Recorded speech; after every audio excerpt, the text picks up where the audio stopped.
Bertempat di Gudang Bulog Kenitan Ngawi, Komisioner KPU Jawa Timur Divisi Sosialisasi Pendidikan, Pemilih dan Partisipasi Masyarakat, Nur Salah melakukan pengecekan logistik pilkada.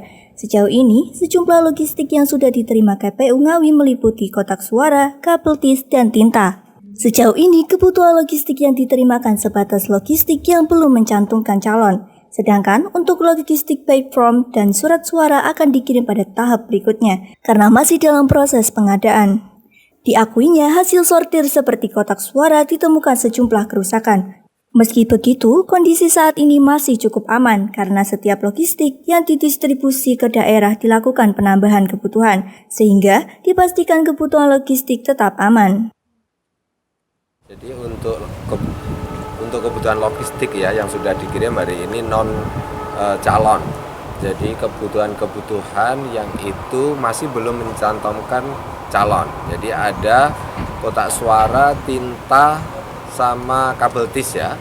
Termasuk diantaranya sampul yang sudah dalam proses pengiriman nanti. Sedangkan beberapa kebutuhan yang berkaitan dengan calon, di mana itu ada form, ada surat suara dan lain sebagainya, itu akan dikirim di tahap kedua ya, atau tahap berikutnya. Karena sejauh ini proses logistik masih dalam proses pengadaan. Jadi itu yang sekarang masih diproses dan terakhir ada di Jakarta. Untuk sejumlah kotak suara yang rusak seperti apa? Ya, jadi setiap logistik itu memang ada space ya, space untuk kemungkinan kerusakan pengiriman atau pengesetan. Sehingga kami pastikan untuk kebutuhan di Ngawi, baik kebutuhan kotak, tinta, kemudian kabel tis kami pastikan aman.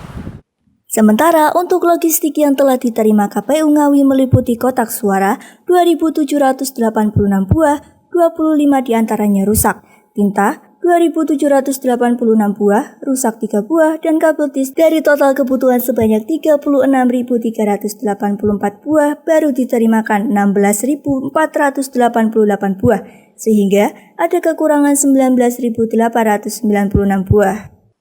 Dari Ngawi, Adi Susilo, Garda TV.